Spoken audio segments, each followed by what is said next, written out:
Welcome to the ninth night of the Earshift Music Festival. I'm Jeremy Rose, and I'm really looking forward tonight to launching my new video series, Face to Face. And I'll be chatting to wonderful bassist and artistic director of the Sydney Improviser Music Association, Zoe Hauptmann. And of course, SIMA are proud sponsors of this festival. I'd like to acknowledge the traditional custodians of the land, and tonight Zoe is coming from Darkinjung country of the central coast of New South Wales. I'd like to pay our respects to their elders, past, present, and emerging. Earshift Music is an independent record label that features the very best in contemporary jazz and creative music from the Australian music community with an international outlook. This is the fourth edition of our festival, and this year we're really celebrating the resilience of artists in what has been an incredibly challenging time for musicians all around the world. We're excited to be bringing you performances direct from the intimacy of artists' homes. Now, tonight I'm premiering this track, Whispers, which comes from my Face to Face series. And the series really enforces the importance of what makes us human. It's a musical journey that steers our spiritual compass towards connections with others and placing value in what's important, connections we have with ourselves, each other, and the wider world. It features Steve Barry on piano, Noel Mason on bass, and Alex Herling on drums. So sit back, relax, and see you shortly when I chat to Zoe. See you soon.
Yeah. Zoe. How That was awesome. you Congrats. going? I'm Thanks a lot. good. I'm good. Thanks for having me on in the Yeah, festival. Great. Nice to have a little yeah, chat. yeah, definitely. How have you managed to catch much of the festival? What's I've been some seen a highlights so far? I've seen a couple of things. It's been hard timing wise with the kids, but because daylight savings, we were chatting about this actually before we got on, but daylight savings has really messed with my kids in a bad way this time. So that's been fun. But yeah, I've caught a few things. I guess one of the ones I really loved is Cameron Undy. I'm such a fan of his and it's great seeing him play solo guitar. Isn't it incredible? Oh, Yeah, so great. I know. It's What yeah, yeah, it's been a really interesting format actually to get not only you can hear these artists in a wonderful sort of solo intimate setting in their home, but also the artist chats have kind of opened up and allowed everyone to really sort of engage with the artists in a much more intimate way. Yeah, I think that's really special, and we were so happy to come on board uh, as SEMA, to help make this happen, and I think that is such a nice thing for audiences to see because you don't often see where artists are working, and especially in this, the last 18 months, that's been what a lot of people have been doing. They're playing at home and doing what they can to remain creative. So it's really lovely to be able to support people in their own homes and get a little insight into their creative process. Yeah, and yeah, some of the artists were saying it was just so nice to have something to look forward to I uh, know. during this lockdown. It's I guess Yeah, I mean Victoria's going through uh, a longer one, but ours is what 15 weeks now. yeah, So it's been such a tough time for musicians, but it's also really interesting to see how everyone has engaged with the medium of live streaming, whether they've used pre-record or tried to use just one camera or multi camera. Um, and also, it's funny to watch even some of the most accomplished technical musicians say that they struggle with technology, like Scott Tinkler.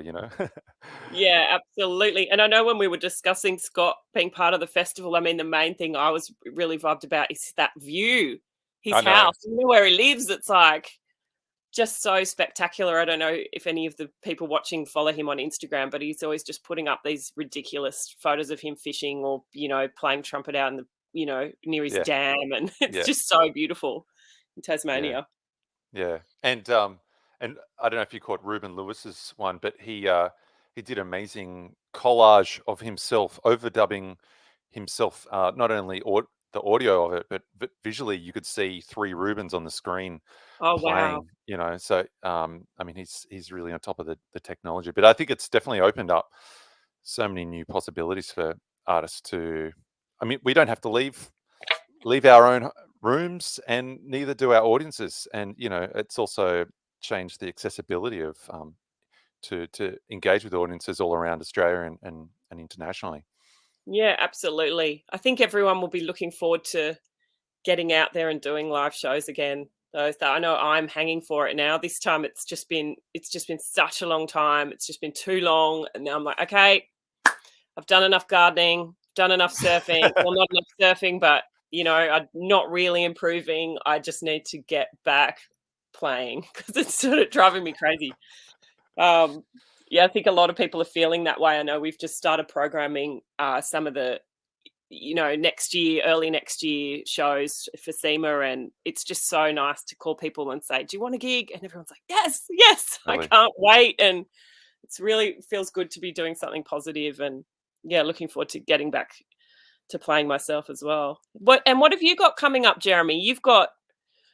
I mean, I know there's a few shows that you'll be doing for us, which is really great coming up. And what else is on the yeah. horizon for you? Well, I've got the aforementioned video series, which will be coming out intermittently over, I guess, the next 6 months. So there'll be an accompanying album that'll be released with that sometime next year. I have a live album that I haven't really announced yet that was recorded at Phoenix Central Park with Tully Ryan, Ben Carey, and Novak Manolovic, which I'm really excited about. Yeah, Visions of Na, obviously, that we're excited to be performing with SIMA. At some point, we have a new album coming out next year. That's with Stella Margosian, Hilary Geddes, and Bobby Singh. You almost forgot your own band members for a second there. I saw that. Yes. No, we also work a lot with Adam Yilmaz, so I Yeah, wasn't sure. yeah. I was like, yeah, but we work with both. Both of those those Pretty players good are choice. amazing. Exactly. Yeah, pretty good choice of collaborators. Yeah. Visesh, we launched an album in July, but we didn't get to launch the album, which was also going to happen as part of SEMA in August. So Yes, I was very disappointed about that. We got about a month into our winter series, which I'd worked on a lot and was really proud of, and then had to pull it all apart. It was devastating. Likewise with the Women's Festival, we had to do the same thing. Sydney International Women's Jazz Festival. Although it looks like we are, with restrictions easing a bit, we are actually going to do a little mini weekend of shows for the Women's Festival in November. So from November 10th, I believe, or 11th, for a weekend, which is great. So that was really nice. We're lucky in that way, I guess, because we're a small organisation. We can pivot pretty quickly. Uh, and Visions of Na, as you mentioned, will be part of that. And yeah, it's really nice to be able to get something kind of really quickly back, for the live audience. And do you think audiences are going to be showing up? Is there a hesitancy? I mean, have you been speaking to people? It's hard to know. I mean, all you can go on, I guess, is last time. I think, last time when things opened up, people were just dying to get out and see music. And I'm hoping that the same thing will happen this time. I mean, we're really safe with all our events are going to be, really COVID safe, and we're very aware of the safety of our artists and our audiences. So that's a top priority for us. So anyone who comes to a SEMA event, you're going to be as safe as we can possibly make it. And I'm just hoping that everyone wants to come out and support all the musicians who've been doing it just so incredibly tough in the venues. We're trying to go around to a lot of different venues because we like to support all the different local venues as well. So I'm really hoping they do. I'm hoping everyone does come out and we can, get this show back on the road. Yeah, I mean, it's pretty sad that both Melbourne and Wangaratta jazz festivals have been totally cancelled for this year. I guess Melbourne was meant to start next Friday, the 15th, 13th, was it, of October, right. and it a gets project, it gets to that point where it's just because I was involved with Wangaratta for many years. Last year we did the hybrid. We did the online event, and it's just that thing of waiting.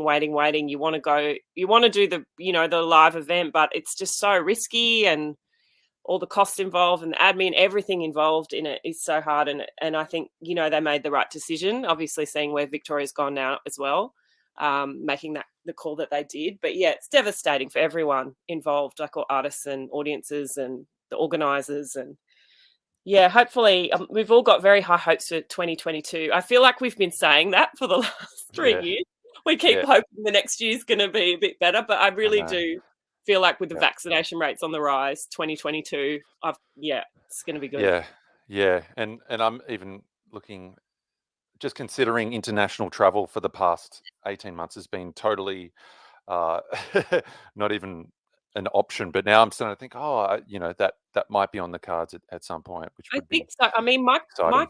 cousin is gallivanting all around Europe at the moment. She got over there she actually went over to do some international volleyball refereeing in Tokyo, and then went on to do some work in Brussels. And she's posting all these things from Paris and all over the place, and they're out and about, they're watching gigs. And so, they're a bit ahead of us, I guess, with vaccinations and all that kind of stuff. And so it's kind of positive to see that the music industry, at least over there, is starting to, people are doing shows. Same in the US, people are doing shows again and tours announced. So I know, I've just been booked for a whole heap of shows next year in Australia, like tours and stuff. So that's really good to see those bigger events are starting to come back. So good.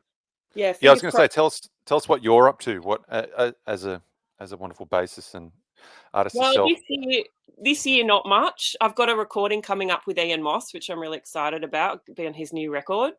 And we've been doing my husband's a drummer, and we've been doing a lot of kind of session stuff at home, which has been really great to be able to do that. And then, yeah, gigs for me don't really start back until next year. I have a whole heap of shows coming up with Missy Higgins and Ian Moss and all those kind of people. Those kind of shows are they're big audience numbers. So they're in a way the last to come Yeah, back. But I've got a whole heap of dates in the book. So it's good. fingers crossed they stay there. A lot of it's outdoor events, stuff like that, big Yeah, festivals and, yep. but yeah, it's nice to have something to look forward to. I was actually really emotional when the email came through and it's all these dates, and I was just like, "Oh, yes." Like, you start thinking, like, "Am I ever gonna play the Yeah, bass again? Like, ever?"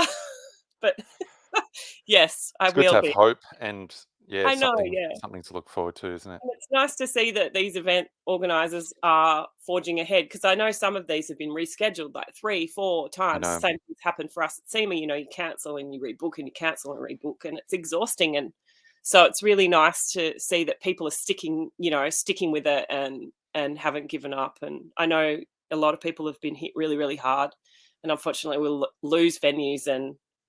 But yeah, Well, I was hopefully. just gonna ask, yeah, do you think that the scene in the music industry is gonna take a long time to get back to where it was, and I how think how different do you think it's gonna be? I mean, I are you think just gonna see a so. loss of venues and musicians change career paths? I think so, and I think it's especially really difficult for early career musicians, or early even to mid-career musicians, and or people just starting out who are thinking, "Oh, I want to go into music," and stuff like that. Because as you know, when you first start playing and getting into the scene, you just have to go out all the time and go to jams and go to meet people and go to gigs and do all that and kind of the networking, because it's such a word of mouth industry, I guess. And so it's been impossible for people to do that. Yeah, I often worry about the younger musos. If this had happened to me, if this pandemic had happened when I was in my 20s, it would have been really difficult and probably had a huge impact on my career and Yeah. where I have gotten to. But yeah, I just really, so through SEMA, we've been trying to really support people in the way, like with commissions and mentorship sort of things, anything we can think of to kind of keep people feeling connected, and that there is a support network there for them, Mm. and that Yeah. we care, and and to try and, yeah, give people gigs and just whatever we can do. But yeah, even with the venues, it's just been crazy, because you're booking everyone's rescheduling shows, and it's not just, it's through every genre, and so venue availability is just insane to try and get dates The anywhere. backlog, yeah, the backlog's growing. Everyone's rescheduling, and it's like there's only so many weekends, in the year. That's right. Yeah. We need to start doing like Tuesday morning gigs or something like that. That's right. Yeah. Well, performing online, I guess, gives us a sort of a new opportunity. But do you think I guess it loses the collaborative element that's so essential to jazz, and that was one thing picked up in the review of the festival. How do you think we can compensate that? And it's something that we really miss. I mean, I think there really is no substitute for that live experience, and that as a muso and an audience member, like there's something magic that happens when you're at a gig and you're in that space. And I don't know that there is anything that will ever replace that, which is what I guess, in a way, that's a really valuable lesson to learn. And in a way, hopefully people won't take live music for granted as much, if that was a thing. I don't know. Like, hopefully audiences might want to pay a little bit more to go see a show, to support the audiences, to support the Wouldn't that musicians. be nice? Wouldn't that be nice? Yeah. And then everyone could get paid more. But it really is, there is such a magical thing that happens. And I know after the last kind of extended lockdown, one of the first shows I went to see, I saw Emma Pask play at now Mary's Underground, but the old basement. And just, I was so emotional. It really surprised Wow. me, actually, how much just seeing music live, Yeah. being in the room there, just hit me. I was really like, wow. And I think a lot of people were. And I had the same, obviously, I had the same experience the first gig I did back after not Yeah, playing for a long time. yeah, But I think that thing about being in the room is just magic. And I just really am focused on that in a way. I just want to get back to that as soon as possible. And hopefully, all the online, the hybrid events and that, now we have the skills and all the musicians have the skills that will go along with it. Yeah, and yes, be part, yeah, like an extra offering, and be part of it. But yes, I think it's difficult to ever replace that feeling of being in a room with a whole heap of other people watching music yes, together. yeah, yeah. I feel that as an audience member as well as a performer, there's a ritual that there's a performative ritual that we undertake, and I guess even sitting still as an audience member for 45 minutes and is without checking your phone is kind of a liberty and something that's really beautiful about going to a concert. Yeah, yeah, But also, absolutely. the sense of community, as you mentioned, seeing people in the audience, and uh, yeah, there's something spiritual about performing as well, and the engagement that you have with the musicians on stage. I mean, especially in jazz, with Yeah, being an improvised art form. Um, absolutely. And that magic thing, like everyone, those gigs that you see or are part of that are really special, those moments, you never forget that stuff. Like the feeling, you might forget exactly what happened, who you talk yeah, to, or the stuff, but that feeling that you can get from music is just it's so unique and rare. And I think those feelings are so precious, and we've just all been missing that so much. So it'll be amazing when we can get back. And mm. I've just been reminiscing a lot. Like, it's funny, over the last week, I've been reminiscing a lot about like gigs, all-time favorite gigs that I've All seen. right. Just think, I can't stop thinking about Evan, my husband. He's like, okay, enough with these conversations. I'm like, "Well, what about that gig we saw here? And wasn't that great?" And Yeah, yeah, or gig we did, stuff like that. I think I'm just really missing it a lot at the moment. And yeah, I can't wait. I just can't wait. It's going to be so fantastic and fun. I'll be yeah. there. I'm going to be at like all the shows. Just it'll be awesome. Great. Well, I think that's a good note to wrap it up. So once again, thanks so much to Sydney Improvised Music Association and Zoe Hauptmann for the lovely chat. Really good to catch up, Zoe. Absolute pleasure. Thank you for having me. Keep up the good Cool, work, Jeremy. This is awesome. cool. All right. Well, tomorrow is our last night of the festival, and we're going to be joined by a wonderful group from Melbourne called The Rest Is Silence. So hope to see you then. So once again, thanks a lot.